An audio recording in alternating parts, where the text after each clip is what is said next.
Hi guys, welcome back to my channel once again.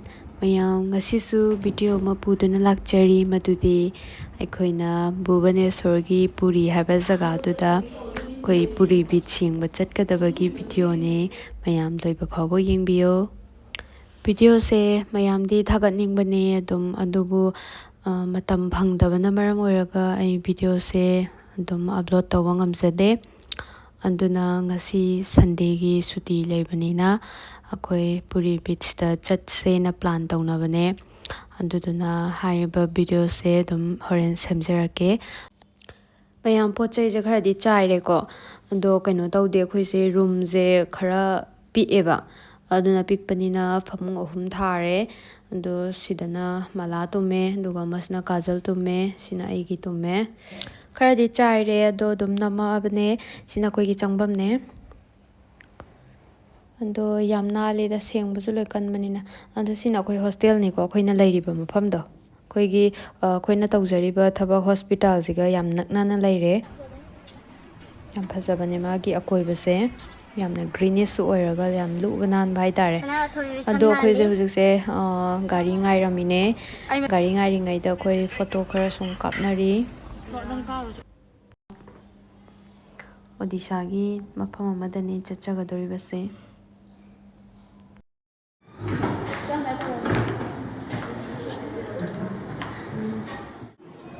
mayam akoi huje Puri da chatkadoise pung huje taramathoi makhai di tare ba yuki aduna lunch to sidagi dum chakrani hostel gi oiba lunch sam charage yam hawdo male ngasidi charage puri su yaure duga fried rice yaure duga chicken ga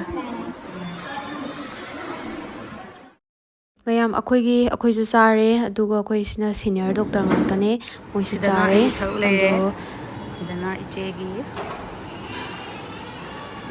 aura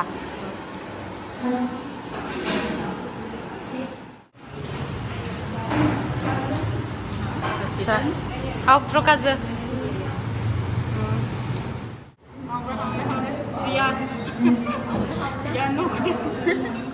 chak chaba loirakadore huzik ado ice cream amu lae akoi kano chef kangu ngatane thank you high tech ki hostel gi chef kangu jing aduga sde angang se Deepak kawe yam phaba ngang ni yam hawgre ice cream amu sajaragine taste tawra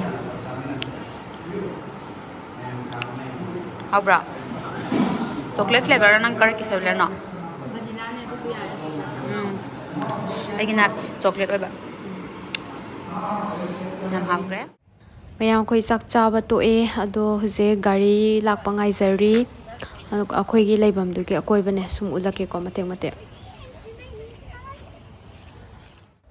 mayam ado Manipur dadi inge hai huje November se ko ado huje Bhubaneswar gi oina di yam kana ingde 29 degrees mana lai yam kana ingba oidriba mayam sina kano high tech hospital gi magi akoi busing ne ado haipa leipan adum phajana thai koi gi ana laing sang ni harga ju direct haidi kai hani mingonde am energetic piba dugumlaba hospital ama oi sina magi akoi bani ko haidi hospital ama lairagadi magi head mamang thangba side sida koi patient gi lakminaba attendant oigira mama sum pothaba dagi haipa leipan daga phamba je nungai dana ko adugumlaba mayam ama moi sida scenery faja faja thame video number damo kai maning kai ro tu dawan ai photo ka ke tamu yare kai ngasai di photo ka ba dbai nam le mayam ahanba oina tungbi toba first trip lae ndo hujing moi khara ma tongre tongbagi phibam ne sina hujik ki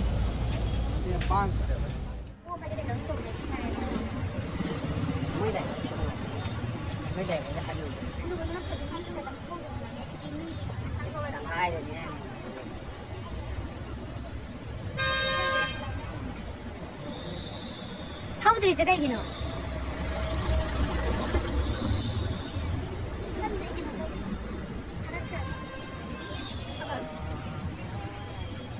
바이바이 타오로. Safe journey. Safe journey.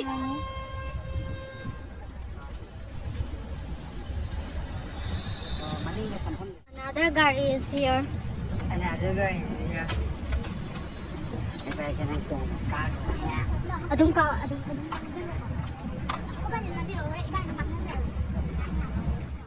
Hi. Ayun, na-bluetooth ko na ang mic card. Oh.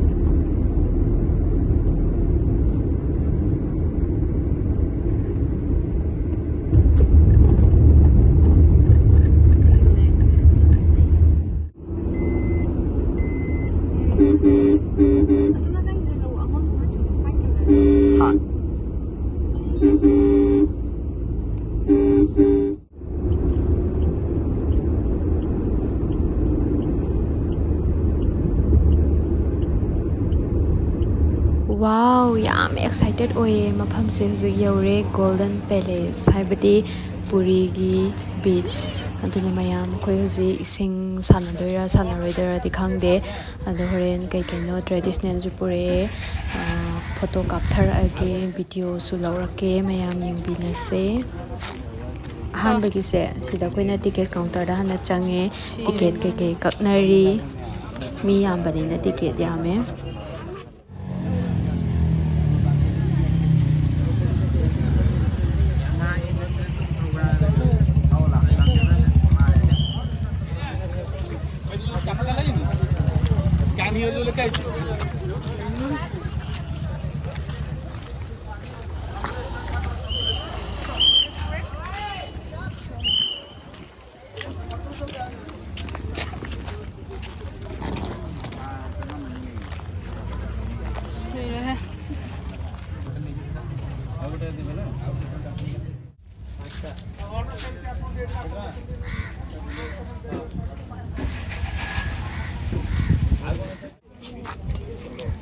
mayam koi kano lanjale ko get lanjale Puri beach yengrose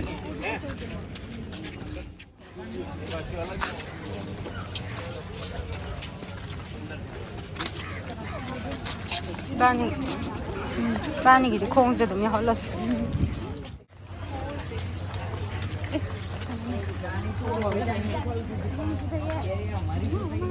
Chalo.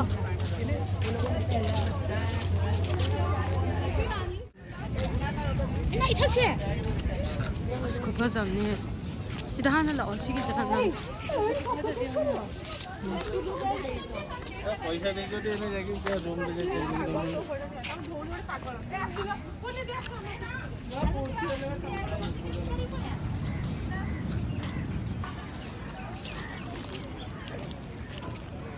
Upun mayamdo. Ibani itu sedang nam ya le. Ya. Ibani nam minggu mi am itu hanam horus ra.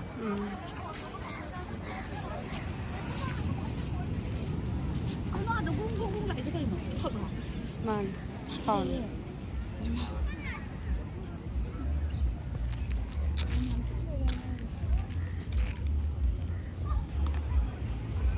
This one. Bukan ada ni. Saya kata kamu buka ya.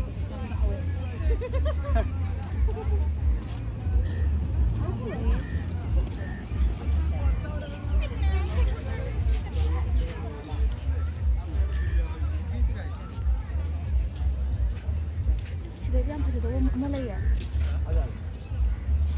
Sudah sampai lokasi saya. Wow.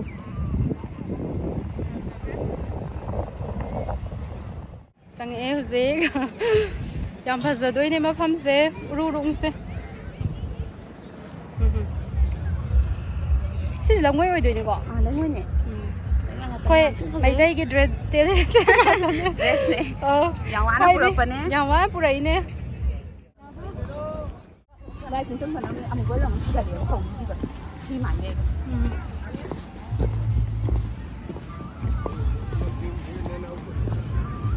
Sẽ phải chị gai nữa. Can't.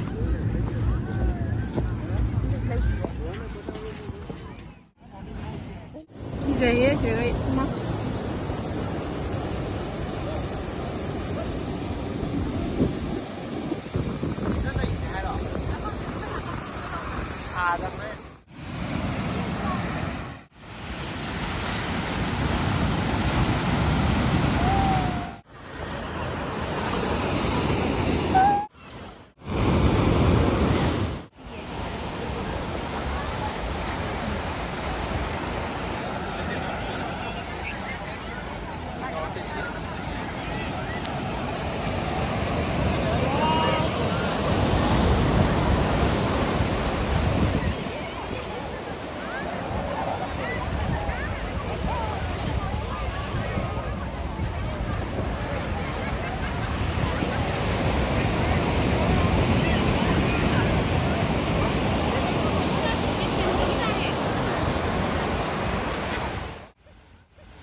Manipur.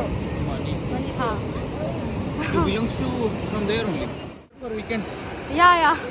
My mom wants to photo with. Yes, no Looking problem. beautiful and pretty. Yes, Come here. yeah.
Wow!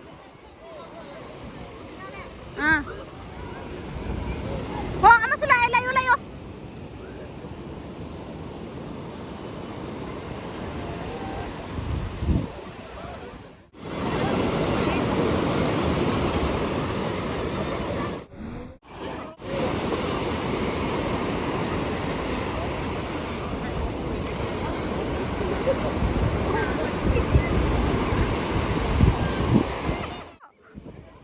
Elizabeth!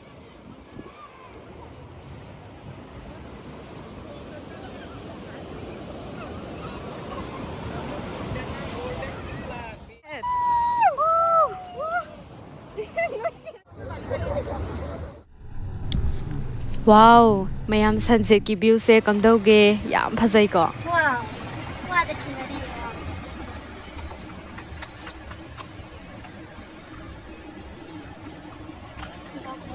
Mayam akhoi loi chot lai ko ngasai ising sanaru bane kai ne khara moi selak ko loi ayam ba sot na re ado memory ne sot la su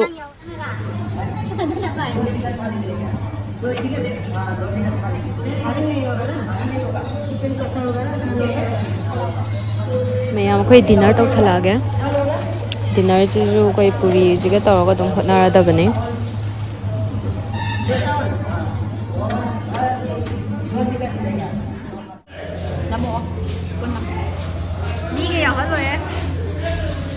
mayam dinner se sukimatik haugre ado matang asida video se loisinjarage mathangda yamna nungai ba mafam singda amu akhoi visit tawba chachagani mafam atuda amu namjarage mayam da share tawjarage ꯁꯤꯅ ꯆꯠꯂꯨꯕꯒꯤ ꯐꯣꯇꯣꯁꯤꯡꯅꯦ memory ꯑꯣꯏꯅꯕ ꯊꯥꯒꯠꯆꯕꯅꯦ ꯃꯇꯥꯡ ꯑꯁꯤꯗ video ꯂꯣꯏꯁꯤꯟꯖꯔꯒꯦ thanks four washing